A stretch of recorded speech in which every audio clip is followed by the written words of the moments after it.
ચાલો આજે અર્થશાસ્ત્રના એક એવા નિયમની વાત કરીએ જે આપણી ખરીદી કરવાની રીતને નક્કી કરે છે. એ છે માંગનો નિયમ. ઓકે, તો આપણે આને 5 સિમ્પલ સ્ટેપ્સમાં સમજીશું. સૌથી પહેલાં જાણીશું કે આ નિયમ શું છે અને પછી જોઈશું કે આપણી રોજિંદી જિંદગીમાં એનું શું મહત્વ છે. ચલો તો સીધા મુદ્દા પર આવીએ. આ માંગનો નિયમ એટલે કે લો ઓફ ડિમાન્ડ આખરે છે શું?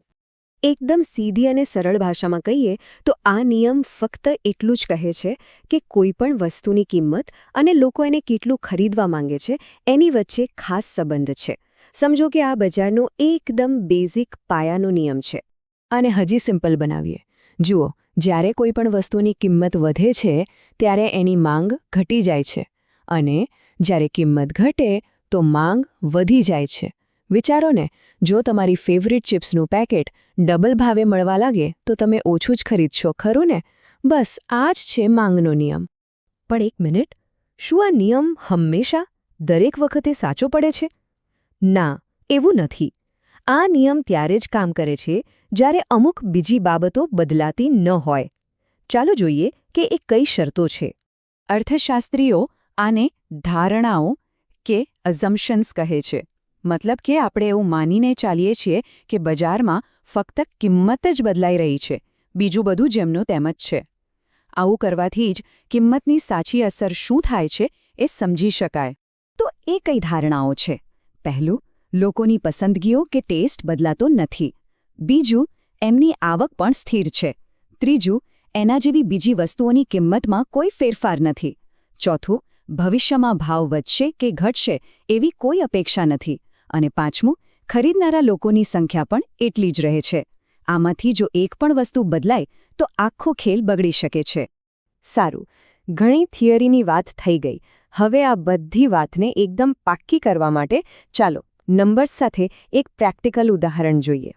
આ જે ટેબલ દેખાય છે એને કહેવાય માંગ અનુસૂચિ અથવા ડિમાન્ડ શેડ્યુલ. આમાં દૂધનું ઉદાહરણ છે.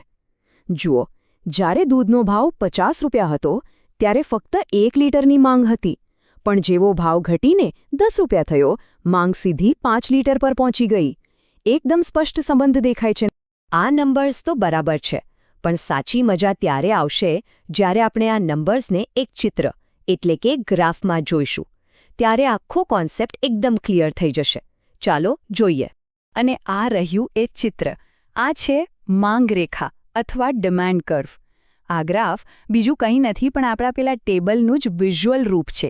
ઊભી લાઇન પર કિંમત છે અને આડી લાઇન પર માંગ. અને આ જે વળાંક દેખાય છે એ જ આખી વાર્તા કહી દે છે. આ સમજવું બહુ જરૂરી છે કે આપણું ટેબલ અને આ ગ્રાફ બંને એક જ વાત કહી રહ્યા છે. ફરક માત્ર રજૂઆતનો છે. ટેબલમાં આંકડા છે અને અહીં એ જ આંકડાઓ એક રેખા બની ગયા છે.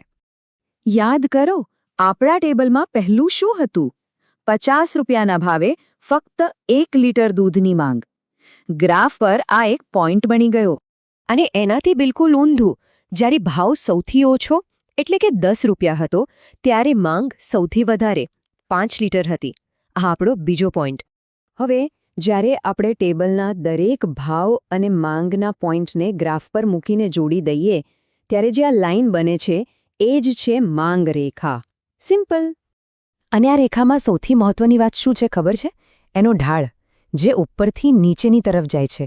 આ નીચે જતો ઢાળ જ માંગના નિયમનું હૃદય છે. એ એક જ નજરમાં સાબિત કરી દે છે કે કિંમત અને માંગ વચ્ચે વ્યસ્ત સંબંધ છે. ઓકે, તો આપણે થિયોરી સમજી, નંબર્સ જોયા, ગ્રાફ પણ જોયો. પણ સવાલ એ છે કે આ બધું જાણવાનો ફાયદો શું? આપણી રિયલ લાઈફમાં આ ક્યાં કામ આવે છે? ચાલો હવે એના પર વાત કરીએ. તો આનો અસલી દુનિયામાં ઉપયોગ કોણ કરે છે અને આપણે એની ચિંતા શા માટે કરવી જોઈએ? જવાબ કદાચ તમને લાગે એના કરતાં ઘણો રસપ્રદ છે. જવાબ છે લગભગ બધા જ. મોટી મોટી કંપનીઓ પોતાની પ્રોડક્ટના ભાવ નક્કી કરવા માટે આનો ઉપયોગ કરે છે. સરકારોને ખબર છે કે કોઈ વસ્તુ પર ટેક્સ વધારીશું તો એની માંગ ઘટશે, અને આપણે પોતે પણ જાણે અજાણે આનો ઉપયોગ કરીએ છીએ. જ્યારે પણ આપણે કોઈ સેલ કે ડિસ્કાઉન્ટ જોઈને વધારે ખરીદી કરી લઈએ છીએ ત્યારે આપણે માંગના નિયમ પ્રમાણે જ વર્તી રહ્યા હોઈએ છીએ. એટલે એક વાત સમજી લો, માંગના નિયમને સમજવો એ ખાલી ઇકોનોમિસ્ટનું કામ નથી. આ તો આપણી આસપાસ ચાલી રહેલા આખા બજારને સમજવા માટેનું પહેલું પગથિયું છે. એમ સમજો કે તમે આર્થિક દુનિયાની એબીસીડી શીખી રહ્યા છો. પણ જતા પહેલા એક સવાલ યાદ છે પેલી ધારણાઓ કે ભવિષ્યમાં ભાવ બદલવાની કોઈ અપેક્ષા નથી? પણ વિચારો, જો તમને ખબર પડે કે કાલે પેટ્રોલનો ભાવ વધવાનો છે તો શું થશે? તમે આજે જ ટાંકી ફૂલ કરાવી લેશો, ભલે ને આજનો ભાવ ગમે તે હોય. તો અહીં તો માંગનો નિયમ તૂટી ગયો, નહીં? આના વિશે વિચારજો, કારણ કે અર્થશાસ્ત્ર આવા જ રસપ્રદ સવાલોથી ભરેલું છે.